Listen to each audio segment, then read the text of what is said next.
नमस्कार, मैं हूं मनोज बनू। आप देख रहे हैं समझिए.com। आपका स्वागत है। जिहाद के दम पर बना हमारा पड़ोसी मुल्क जिन्नालैंड चौतरफा घिर चुका है। पाकिस्तान के लिए हर दिन बुरे सपने जैसे गुजर रहे हैं। एक तरफ मुनीर के लिए नासूर बना बलूचिस्तान पाक के दूसरे विभाजन में आखिरी कील ठोकने के लिए तैयार है, तो दूसरी तरफ बॉर्डर पर तालिबान ने तबाही मचा रखी है।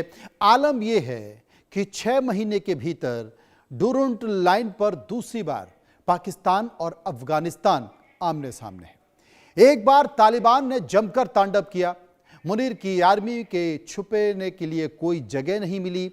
ऐसे में पहला सवाल यह है कि क्या अफगानिस्तान पर एयर स्ट्राइक कर फंस गया है पाकिस्तान? क्योंकि जिस तरह से तालिबान ने पलटवार किया है उससे यह साफ है कि पाकिस्तान को भारी नुकसान हुआ है। दूसरा सवाल यह है कि क्या बलूचिस्तान के बाद खैबर पख्तूनख्वा भी पाकिस्तान के हाथ से निकल गया है? क्योंकि आज जो लड़ाई तालिबान और पाकिस्तान के बीच हो रही है उसकी असली वजह वही टीटीपी है, जिसने पेशावर के सैनिक स्कूल में 150 के करीब पाक आर्मी के बच्चों को मार दिया था। आलम यह है कि टीटीपी ने खैबर पख्तूनख्वा में अपने पैर जमा लिए हैं और उसने पश्तून जनता का भरपूर साथ मिल रहा है। तीसरा और अहम सवाल यह है कि क्या पाक आर्मी के मुखिया मुल्ला मुनीर से पाकिस्तान नहीं संभल पा रहा है? यह सवाल इसलिए है जब से असीम मुनीर ने सेना की कमान संभाली है पाकिस्तान हिलने लगा है। तो बने रहिए समझिए.com के साथ, क्योंकि आज हम आपको बताएंगे मुनीर के फील्ड मार्शल बनने का परिणाम पाकिस्तान को किस तरीके से भुगतना पड़ रहा है।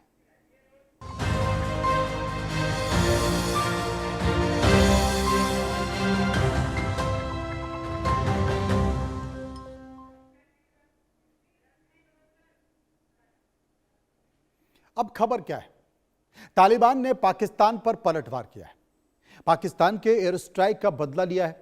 डुरंट लाइन पर पाकिस्तान की कई चौकियां उड़ा दी है और पाकिस्तान के कई जवानों को मारे जाने की खबर है।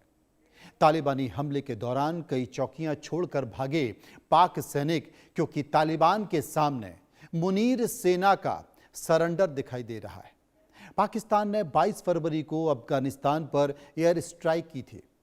तालिबान के हमले से एशिया महाद्वीप में युद्ध का एक नया एपिसेंटर खुल गया है। तालिबान के हमले की वजह से युद्ध की आशंका भी तेज हो गई है। ये तमाम तरह की परिस्थितियां जो बता रही हैं कि पाकिस्तान और अफगानिस्तान के बीच आखिर किस तरह की तल्खी पैदा हो गई है। एक बार फिर पाकिस्तान और अफगानिस्तान अब आमने सामने है। डुरंट लाइन पर गोलियों की गूंज ने पूरे क्षेत्र को दहला दिया है।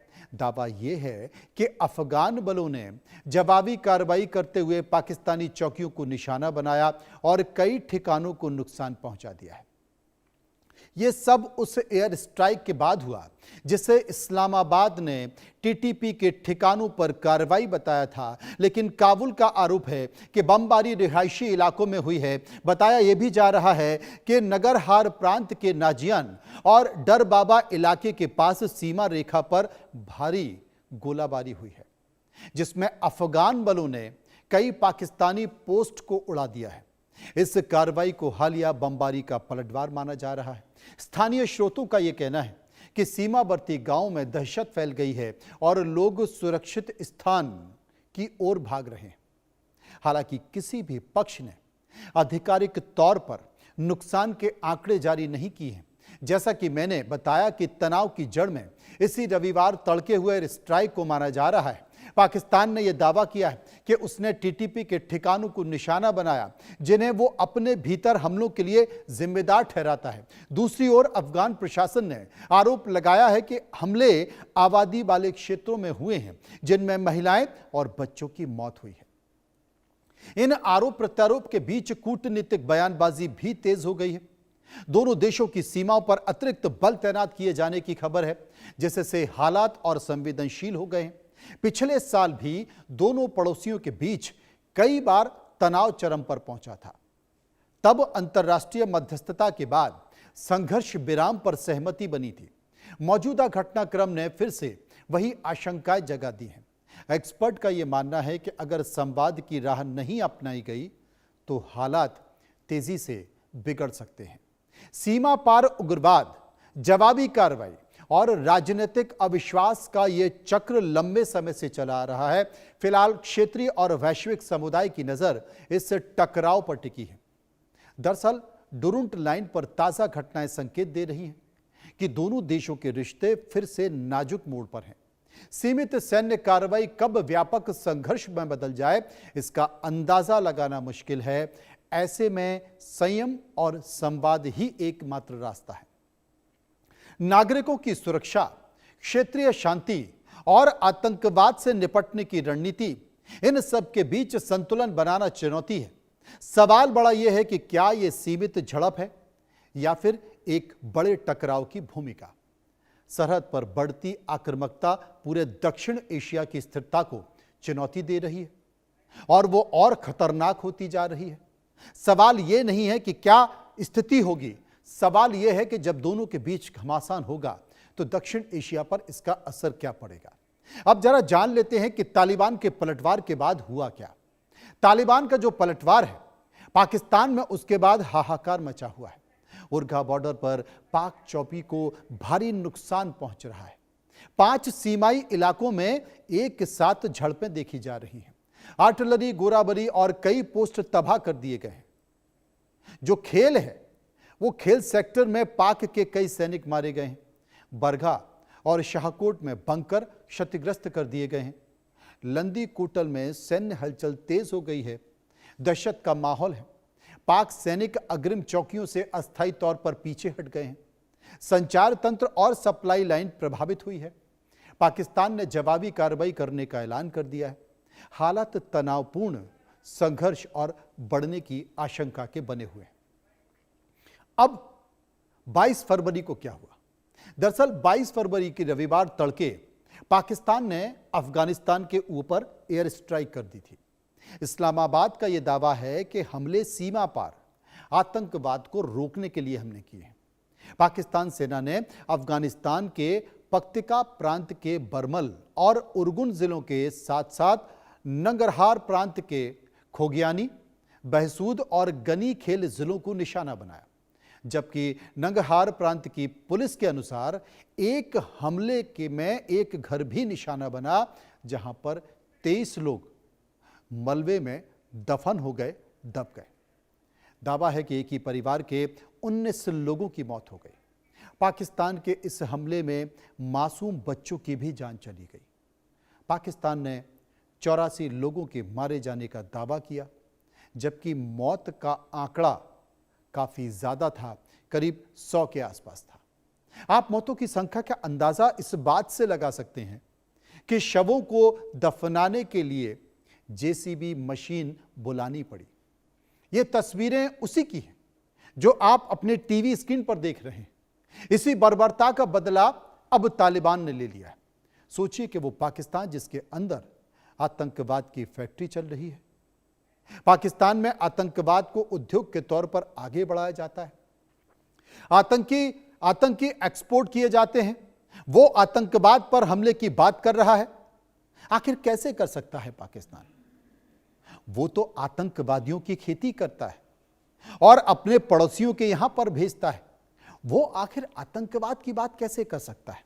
एक बड़ी दिलचस्प तस्वीर आपको दिखाते हैं। यह तस्वीर पिछले साल अक्टूबर महीने की है, जो पाकिस्तान की आर्मी की बहादुरी की पोल खोलने वाली है। जरा आप मेरे बगल में देखिए कि कैसे सिर पर पैर रखकर वर्दीधारी भाग रहे हैं। ये जो भागते हुए सैनिक आप देख रहे हैं, ये पाकिस्तान की आर्मी के हैं। दरअसल पाकिस्तान के फील्ड मार्शल हैं, तो फील्ड मार्शल, लेकिन मैं उन्हें फील्ड मार्शल कहूंगा क्योंकि पाकिस्तान के जो फील्ड मार्शल हैं मुल्ला मुनीर इसलिए क्योंकि मदरसे में उन्होंने शिक्षा ली है।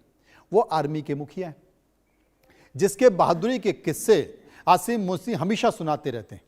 उन्हें कुरान की आयतें सुनाकर उत्साहित करते रहते हैं अपने सैनिकों को। दरअसल यह तस्वीर 12 अक्टूबर की है। 12 अक्टूबर 2025 की जो तस्वीरें हैं, जिसमें आप सैनिकों को भागते हुए देख रहे हैं, जब तालिबान ने अचानक और आक्रामक तरीके से डुरुंट लाइन पर बनी पाकिस्तानी चौकियों पर हमला कर दिया था।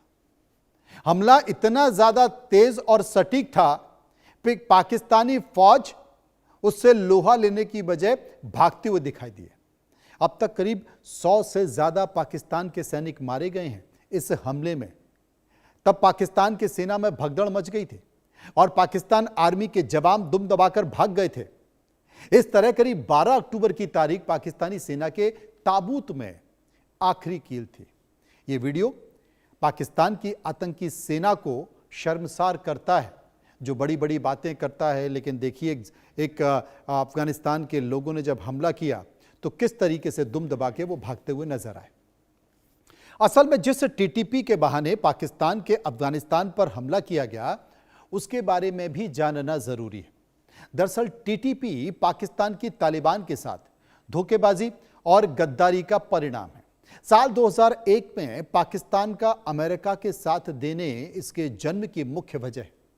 तब तालिबान सरकार हटाने में पाकिस्तान ने अमेरिका की मदद की थी और अमेरिका ने पाकिस्तान की जमीन का इस्तेमाल करते हुए तत्कालीन अफगानिस्तान की तालिबान सरकार पर हमला किया था, जिसके बाद टीटीपी का उदय उस दौर में हुआ जब पाकिस्तान के पूर्व कबीलाई क्षेत्र में सैन्य अभियान तेज हुए। संगठन का आरोप रहा कि इस्लामाबाद ने अमेरिका के नेतृत्व वाले आतंकवाद विरोधी अभियान का साथ देकर स्थानीय उग्रवादी नेटवर्क पर कार्रवाई की है, जिससे उसके समर्थकों को भारी नुकसान हुआ है। टीटीपी पाकिस्तान के संविधान और मौजूदा राजनीतिक ढांचे को अस्वीकार करते हुए कठोर इस्लामी कानून लागू करने की मांग करता है। इसके अलावा ड्रोन हमले, सैन्य ऑपरेशन और गिरफ्तारी अभियानों को लेकर भी संगठन सरकार का विरोध करता रहा है। टीटीपी का यह कहना है कि राज्य ने जनजातीय इलाकों में पारंपरिक स्वायत्तता खत्म की है, जबकि पाकिस्तान का तर्क है कि सुरक्षा और स्थिरता बनाए रखना उसकी जिम्मेदारी है। अफगान सीमा से लगे क्षेत्रों में सुरक्षित पनाहगाह, वैचारिक समानता और क्षेत्रीय स्थिरता ने भी टीटीपी को संगठित रहने में मदद की है और यही कारण है कि यह समूह समय समय पर बड़े हमलों के जरिए पाकिस्तान पर दबाव बनाने की कोशिश करता है, जो कि अक्सर देखा जाता है। अब टीटीपी के 5 बड़े हमलों की बात कर लेते हैं। आपको याद होगा एक हमला पेशावर के सैनिक स्कूल पर 2014 में टीटीपी ने हमला किया था। 130 से ज्यादा जो बच्चे थे, पढ़ने वाले छोटे छोटे बच्चे, वो बच्चे मारे गए थे। कराची एयरपोर्ट की बात कर लेते हैं। 2014 में टीटीपी ने हमला किया, इसमें लगभग 30 लोग मारे गए थे।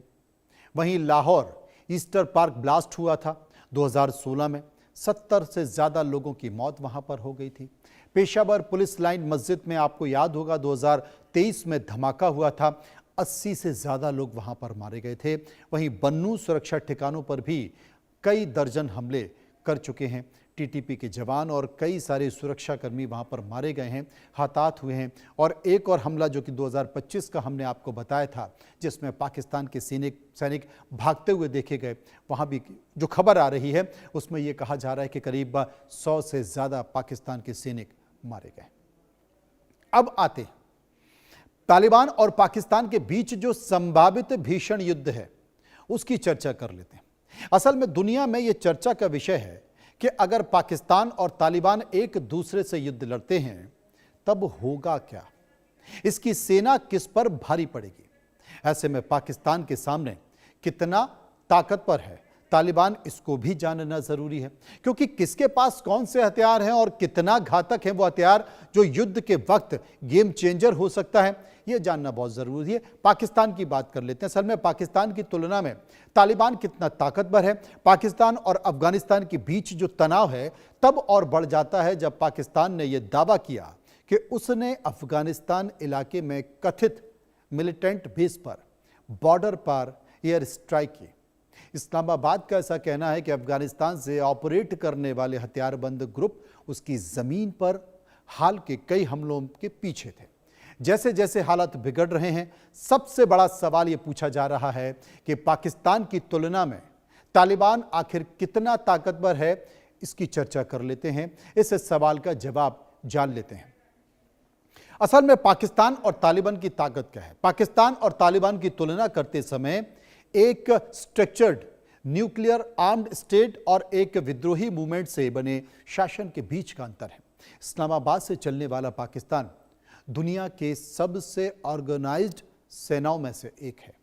2026 की शुरुआत तक पाकिस्तान की आर्म्ड फोर्सेस ओवरऑल कैपेबिलिटी के मामले में दुनिया भर में टॉप 15 में शामिल थी। इसके पास लगभग 6,50,000 एक्टिव सैनिक थे और इसी के साथ ये 170 से ज्यादा न्यूक्लियर वॉरहेड्स के साथ एक घोषित न्यूक्लियर पावर है। दूसरी तरफ काबुल की बात कर लेते हैं। काबुल में राज करने वाले तालिबान के पास अंदाजा लगाया जा रहा है करीब 1,70,000 या फिर मान लें कि 2 लाख लड़ाके हैं। हालांकि ये एक बड़ी ताकत है, लेकिन ये पाकिस्तान की मिलिट्री के स्ट्रक्चर, ट्रेनिंग की गहराई या फिर टेक्नोलॉजी सोफिस्टिकेशन से मेल नहीं खाती है। आगे बढ़ते हैं। इस तरह सेना की ताकत पाकिस्तान के पक्ष में आ जाती है, लेकिन तालिबान के लड़ाके पाकिस्तान के दांत खट्टे कर सकते हैं। कन्वेंशन, कैपेबिलिटी और स्ट्रेटेजिक गहराई पाकिस्तान की मिलिट्री ताकत उसकी कन्वेंशन, फायर पावर और स्ट्रेटेजिक डिटरेंस में है और उसके पास modern tank, long range artillery, ballistic और क्रूज मिसाइल सिस्टम और विदेशी सहयोग से डेवलप किए गए लेयर्ड एयर डिफेंस प्लेटफॉर्म है। अकेले उसका न्यूक्लियर हथियार इस इलाके में एक ताकतवर स्ट्रेटेजिक डिटरेंस का काम करता है। इसके उलट तालिबान के पास कोई भरोसेमंद मिसाइल डिफेंस शील्ड या फिर एडवांस्ड एयर डिफेंस सिस्टम नहीं है जो लगातार हवाई या फिर मिसाइल हमलों का सामना कर सके।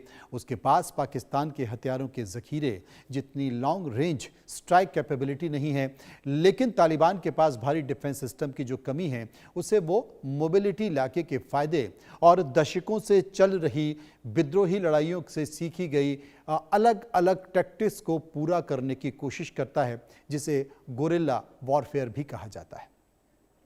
यानी कि तालिबान की स्ट्रेटेजी पाकिस्तान पर भारी पड़ सकती है गोरिल्ला युद्ध की तरह, और अक्सर वो इस तरह के हमले पाकिस्तान में करता रहा है और पाकिस्तान में जब वो हमले करता है तो पाकिस्तान दहल जाता है। 5 बड़ी घटना मैंने आपको हाल ही में तालिबान के जरिए जो की गई, टीटीपी के लड़ाकों के जरिए की गई, वो मैंने आपको बताई। अब आते हैं तालिबान और पाकिस्तान के बीच संभावित भीषण युद्ध की तरफ। दुनिया में ये चर्चा का विषय है कि अगर तालिबान की स्थिति ऐसी होती है तो फिर क्या होगा, जो परिस्थितियां वहां पर बनती हैं तो क्या होगा, क्योंकि दोनों के बीच जो स्थिति बन रही है वो काफ़ी खतरनाक होती जा रही है। दोनों के बीच तल्खियां बढ़ गई हैं और पाकिस्तान और अफगानिस्तान के बीच जो स्थिति है वो और ज़्यादा खतरनाक तब हो गई है जब हाल ही के दिनों में पाकिस्तान ने अफगानिस्तान के ऊपर एयर स्ट्राइक की, और जब एयर स्ट्राइक की तो अफगानिस्तान में कई लोग मारे गए। उनमें बच्चे भी थे, उनमें महिलाएं भी थी और आम लोग भी थे। और उस समय अफगानिस्तान की तरफ से ये संदेश निकल कर आया था कि अफगानिस्तान इसका मुंह तोड़ जवाब देगा और जरूर जवाब देगा। हालांकि पाकिस्तान कहीं ना कहीं घबराया हुआ है, क्योंकि जो तालिबान की स्ट्रेटेजी है वो पाकिस्तान पर भारी पड़ सकती है। कैसे भारी पड़ सकती है? एयर पावर का अंतर है। दोनों पक्षों के बीच सबसे बड़ा फर्क जो एयर पावर में है वो पाकिस्तान की एयरफोर्स सैकड़ों फाइटर एयरक्राफ्ट चलाती है। इसमें F-16 fighting, Falcon, JF-17 thunder और दसॉल्ट मिराज भी शामिल हैं, उनके वेरिएंट भी शामिल हैं। ये एयरक्राफ्ट सटीक बमबारी, डीप स्ट्राइक मिशन और क्रॉस बॉर्डर ऑपरेशन करने में भी सक्षम है। वहीं तालिबान एक्टिव फाइटर जेट नहीं चलाता है। यूनाइटेड स्टेट्स सेना के हटने के बाद उसे कुछ ही एयरक्राफ्ट मिले हैं, जिसमें Sikorsky UH-60 Black Hawk helicopter और Mi-17 हेलीकॉप्टर भी शामिल हैं। लेकिन स्पेयर पार्ट्स, टेक्निकल एक्सपर्टीज और मेंटेनेंस इंफ्रास्ट्रक्चर की कमी उनकी ऑपरेशनल तैयारियों को काफ़ी कम कर देती है। आपको यह भी बता दें कि सब कुछ होने के बाद भी तालिबान में अमेरिकी सैनिकों को छोड़े गए ऐसे घातक हथियार हैं जिनका इस्तेमाल कर तालिबानी लड़ाके मुल्ला मुनीर की फौज को 72 घंटों में बड़ा नुकसान पहुंचा सकते हैं। तालिबान के पास हथियारों का जखीरा है। हालांकि पाकिस्तान हालांकि तालिबान पाकिस्तान के स्ट्रेटेजिक सिस्टम का मुकाबला नहीं कर सकता है, लेकिन उसके पास छोटे छोटे हथियार और टैक्टिकल इक्विपमेंट का एक बड़ा जखीरा है। इसमें बड़ी संख्या में अमेरिका में बनी M4 और M16 rifle, night vision device, modern communication system और आर्म्ड गाड़ियां शामिल हैं। रिपोर्ट्स के मुताबिक तालिबान के पास 700 से ज्यादा हम्पी और माइन रेजिडेंट एम्बुश प्रोटेस्ट गाड़ियां हैं। ये अफगानिस्तान के ऊबड़ खाबड़ इलाकों में मोबिलिटी को बढ़ाती हैं। उसके पास पुराने सोवियत युग के टैंक और आर्टिलरी सिस्टम भी हैं। टेक्नोलॉजी में कमजोर होने के बावजूद तालिबान को आसानी से खारिज नहीं किया जा सकता। दरअसल दशकों से तालिबान ने हिट एंड रन हमले, इम्प्रोवाइज्ड एक्सप्लोसिव डिवाइस, घात लगाकर हमले करने और सुसाइड अटैक जैसे तरीकों को काफी बेहतर बनाया है। अफगानिस्तान का पहाड़ी इलाका इन फायदों को और भी बढ़ाता है। तालिबान के लिए सबसे बड़ी चुनौती बॉर्डर का नेचर भी है। आम लोग, हथियारबंद ग्रुप और लोकल लड़ाके अक्सर सीमावर्ती इलाकों में आपस में मिलते रहते हैं।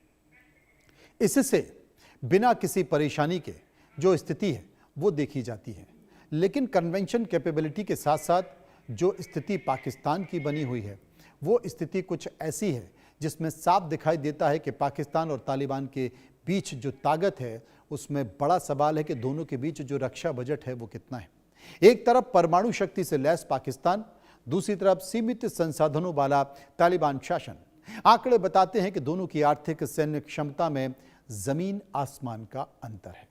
रक्षा बजट कितना है पाकिस्तान और तालिबान का, गौर से देखिए। पाकिस्तान वार्षिक रक्षा बजट जो लगभग है वो 7 से 8 अरब डॉलर है।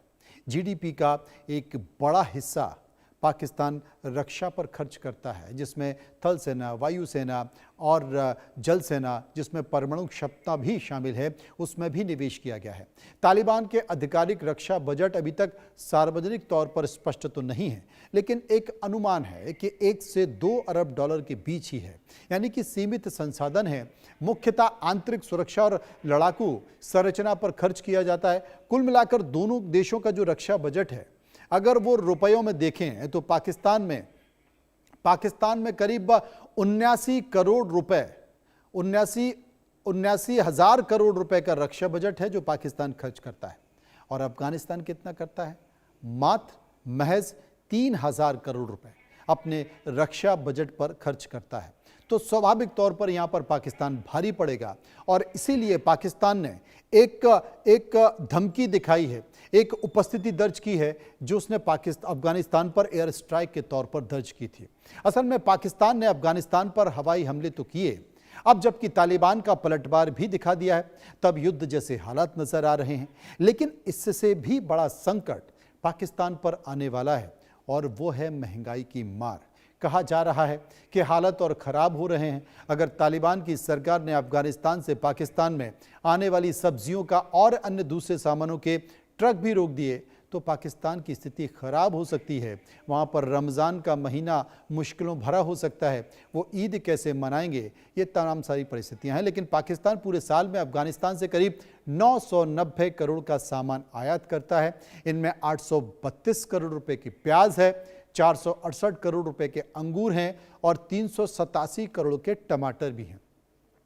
14 करोड़ के मसाले हैं, 127 करोड़ का खीरा है और 3 करोड़ के ड्राई फ्रूट्स हैं। और पिछली बार जब तालिबान की सरकार ने इसे आयात को बंद किया तो पाकिस्तान में 1 किलो टमाटर के दाम 700 रुपए तक पहुंच गए थे, 1 किलो प्याज 500। और इसीलिए तालिबान से पंगा लेना इतना आसान नहीं है।